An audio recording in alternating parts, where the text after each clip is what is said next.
Hello, welcome again to our course on the persecution of the church from Mere Heath.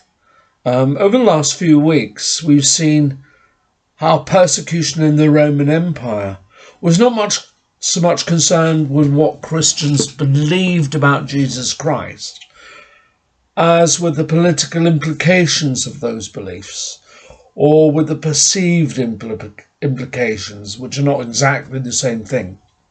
We noted that for the most part, Christians were persecuted either because it was believed that they were moral reprobates, a danger to society, and who broke the most basic laws of society by eating human flesh, by committing incest and the like, or more commonly, because by refusing worship to state divinities and the emperor, they were suspected of political disloyalty, which, when confronted by Christian language of Christ as king, was perhaps not unsurprising.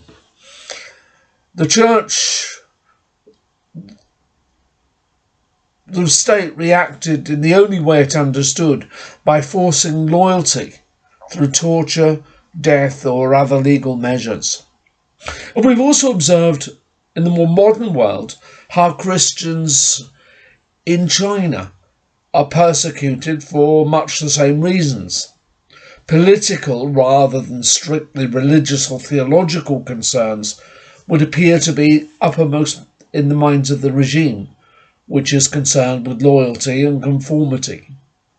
But these two necessarily overlap, given the Christian understanding of the rule of kingship of Christ, coupled with its traditional missionary imperative.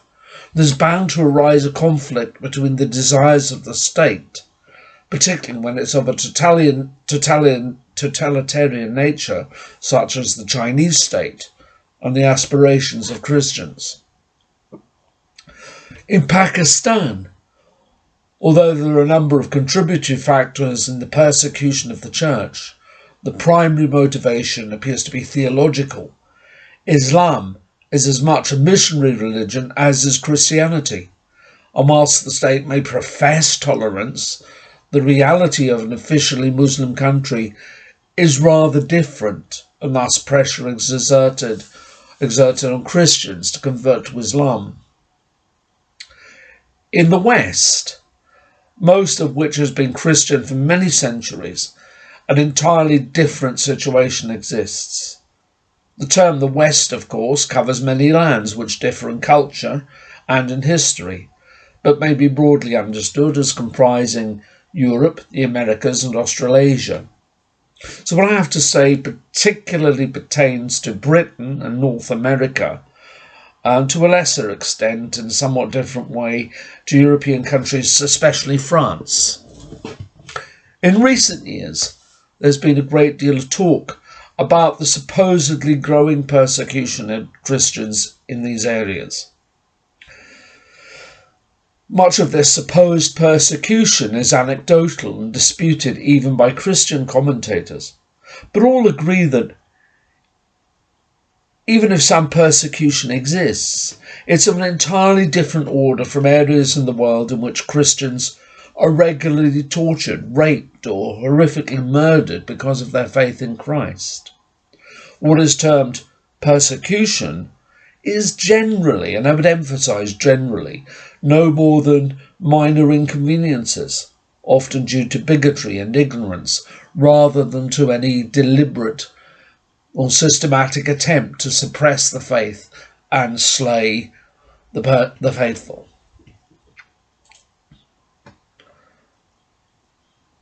One of the features of contemporary Western society, I suppose, is its increasingly woke nature or interest in woke issues.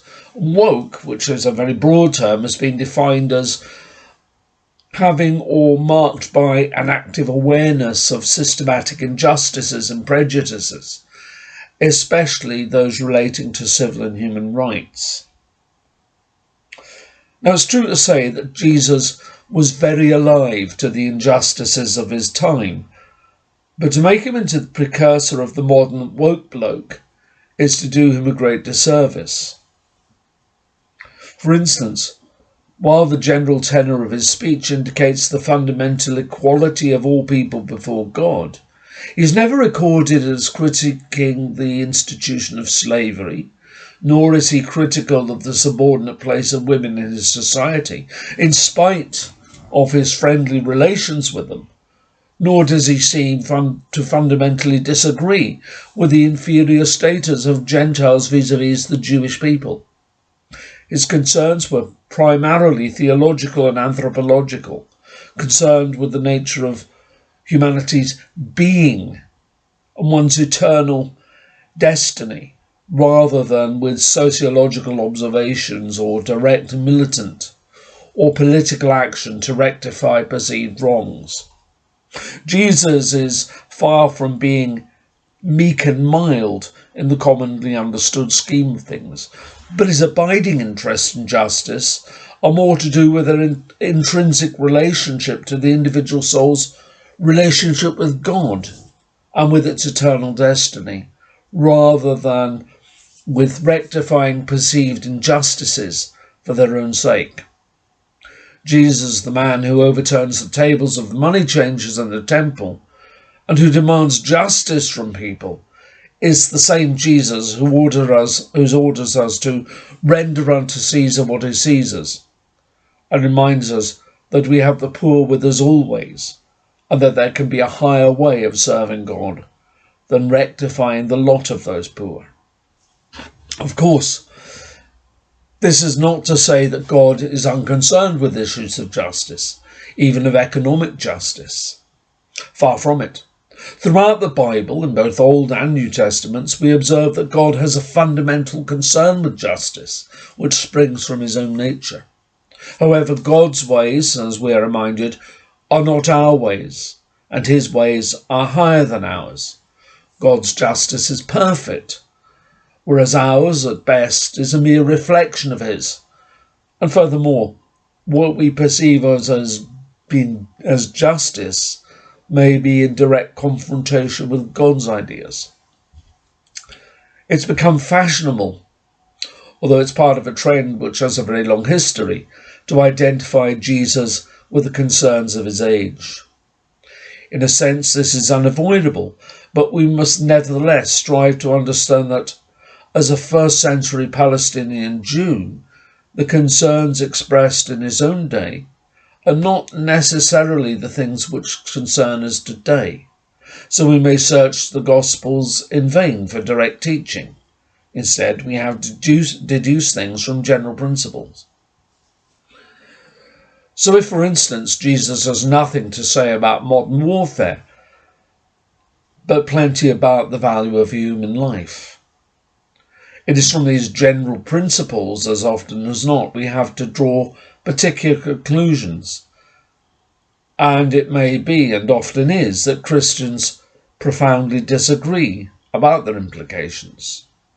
That doesn't confer equal validity on every viewpoint. It merely cautions us to be careful about being too quick to reach conclusions. Jesus, whilst having the profoundest sense of justice, was not woke in the modern sense. Therefore, recruiting him for every fight against a perceived injustice will not work.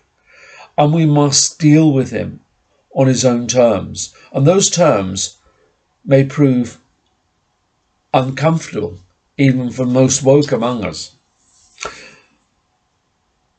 Christians also, though, need to be aware of the temptation to react rigidly against any perceived advancement in morals or concerns which in the past raised hackles.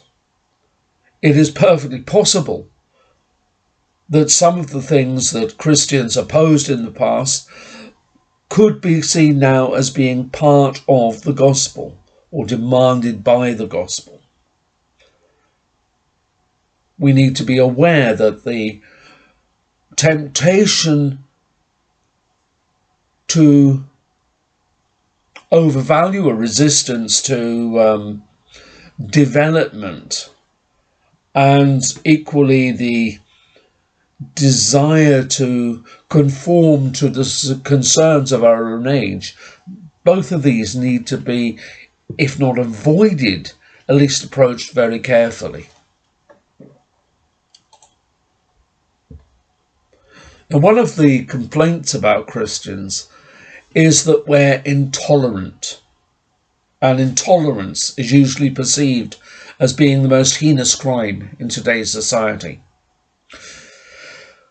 As such, as supposedly intolerant people, it's often believed that we're unworthy of respect or unworthy of having a voice in the public square. We should keep ourselves to our churches, our opinions to be voiced only within the walls of our churches, where we can believe and perhaps preach whatever nonsense we wish to. Christians who express their views in the public square should be treated according to what it is they're discussing and the content of their message. Thus, as a general rule, when Christians preach on poverty, the war, the environment and the like, they're at least tolerated, if not listened to with respect, for their views very often accord with what society considers good, valuable and respectable, or is at least reflective of some part of the mainstream perspective. Recognition is given to the fact that the churches and individual Christians may have been at the forefront of charitable endeavours to alleviate poverty and social injustices as well as racism, and are also active in environmental concerns. However, when it comes to sexual and medical ethics, there is a much more nuanced approach. Christianity encompasses a broad spectrum of views on these issues, some of them according with what might be termed as politically correct stances, whilst other Christians would hold to a more traditional view.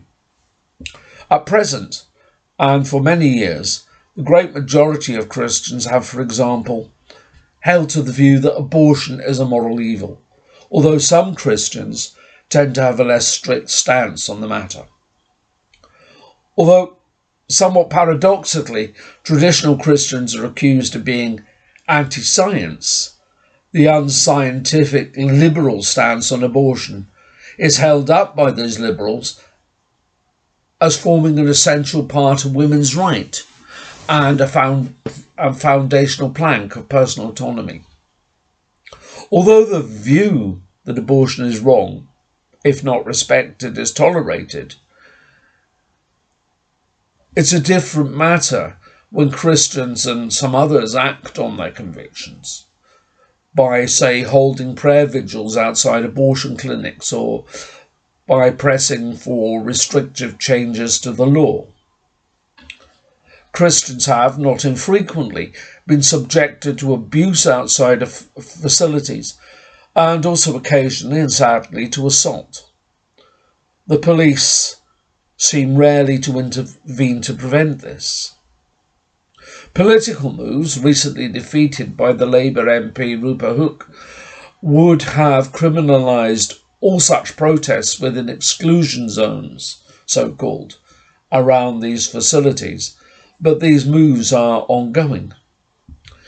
Within a number of universities in recent years, there have been concerted efforts to ban pro-life societies, and these have only been thwarted by repeated recourse to the courts.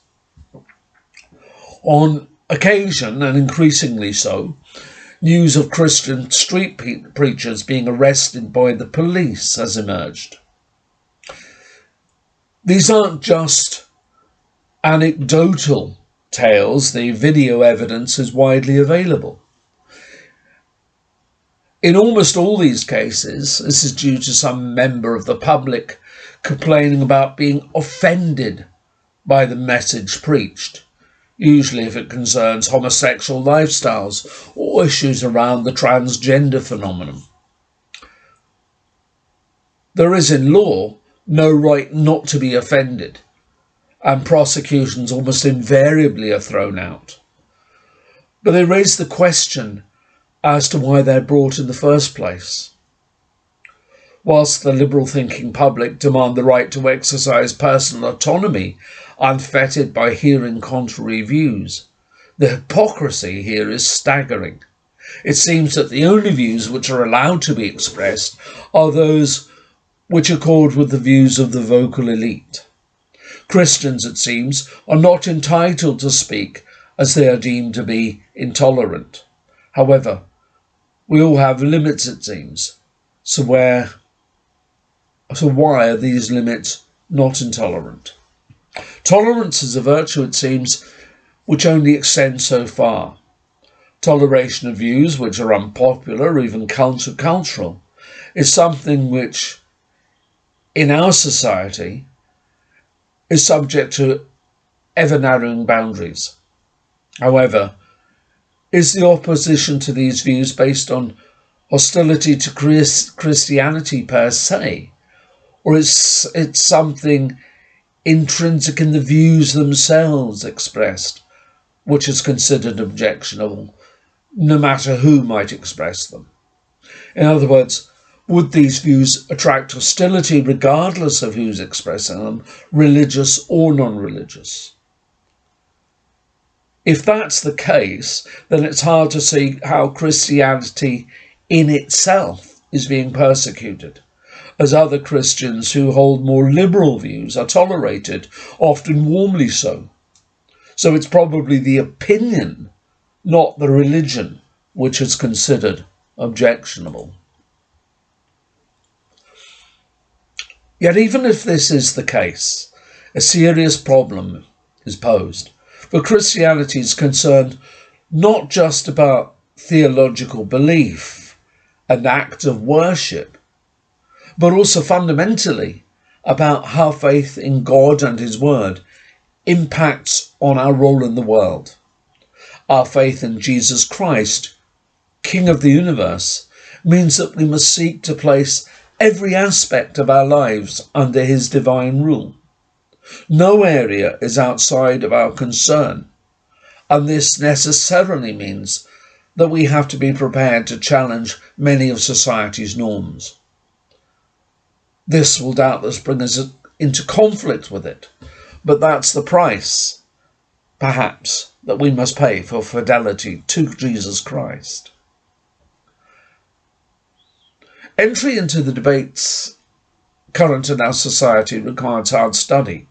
We need to equip ourselves to engage with society in ways which are supportive when society's norms are in line or reflective of Christian values, but ready to stand out against them when they depart from the basic values of Jesus Christ. It's not enough for individual Christians to adopt positions which they somehow feel are appropriate and correct. Hard schooling is needed for us to understand what the teaching of the Church and the Scriptures is on any given topic, and where this conflicts with our own views, to adapt our opinions to ones that are more in conformity with Christ. We need to be prepared to admit we're wrong, not least because as products of our society, it's all too easy to uncritically adopt its standards, just as was the case, say, in 1930s Germany. It's too tempting to let society set the agenda, to tell us what moral rights and wrongs are. Positive human law, to be valid, must participate in the natural law. It must be a reflection of God's inner being. Things which go against this must be rejected, even combated. To those who protest that Christians have no right to impose our views on society, we must respectfully but firmly assert our right to do just that. After all, isn't that what the secularists do? We are answerable to God, and when we face our inevitable judgment, we'll be held to account if we do not warn our neighbours of the eternal consequences of actions which are inimical to the divine plan. Christ is very clear about this. However, as numerous instances show, this is a tricky area. A cursory trawl of sites such as YouTube on the internet very quickly demonstrates that Christians are harassed by the public and by the police for doing just that. Instances abound of Christian street preachers being arrested for presenting the Christian faith as they see it, even of school chaplains who politely and respectfully raise questions about the prevailing sexual agenda, are harassed, are thrown out of their jobs, are discriminated against.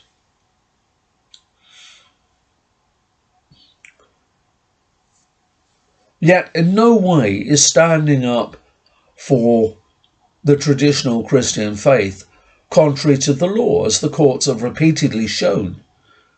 Yet harassment continues, often by poorly trained and unknowledgeable police officers. For example, I recently viewed a video of a female police officer threatening to arrest some Christians for upsetting members of the public by asserting that Santa Claus does not exist. Now, although the courts would laugh this down and promptly throw out a prosecution on these grounds, even if it were brought, the threat on the street is certainly intimidating. An area where Christians and some others frequently face opposition is when they witness, as we've seen, against abortion. Some protesters have even faced abuse, sometimes even violence. But can this actually be termed persecution? Individuals who act this way towards the protesters can be punished by the law when caught. So it would seem it's not persecution, not at first sight. However, persecution need not always be at an official level for it to feel and be very real. We've witnessed a large number of incidents in various Western nations in which church buildings have been targeted by arsonists, with hatred of traditional Christian stances, especially on sexual ethics, being at the root of this phenomenon. Even in places such as Cornwall, threats have been made to burn down Christian churches because of the stance they have taken on sexual morality. But at least officially, laws in those Western nations permit freedom of religious belief and practice. And it's difficult then to argue that Christians are actually persecuted for their faith. So, are Christians in the West persecuted at this time? Not really. As such hostility as exists is directed not to Christianity as such, but to views which some Christians, and perhaps others, hold. Where Christians do not hold these so-called offensive views, or do not express them, there's no persecution at all, quite the contrary. But is there potential for future persecution? Certainly.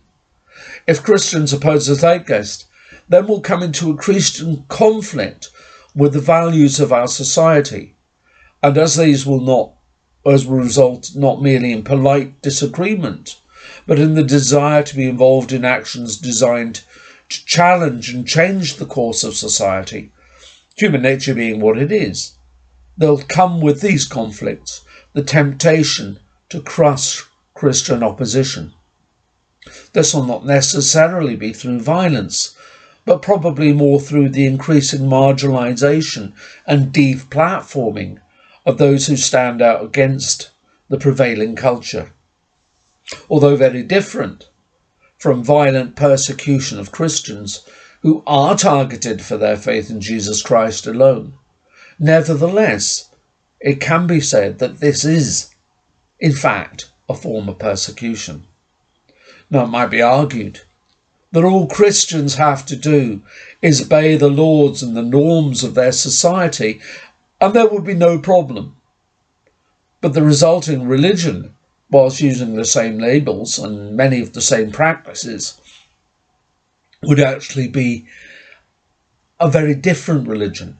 For Christianity has by its very nature to challenge and affect the whole of human life. So finally, let us hope that the statement of the late Francis Cardinal George, Archbishop of Chicago, does not prove to be prophetic.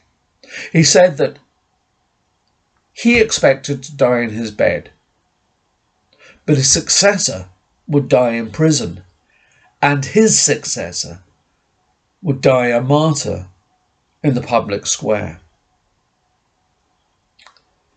Thank you for joining us. I merely on this presentation today wish to raise a few questions. Next session we'll be focusing on what we can do to assist Christians in the world today who are facing persecution, both in foreign countries and in our own land. Thank you for listening. Please do think to subscribe to our channel, and may God bless and keep you this day and evermore. Goodbye.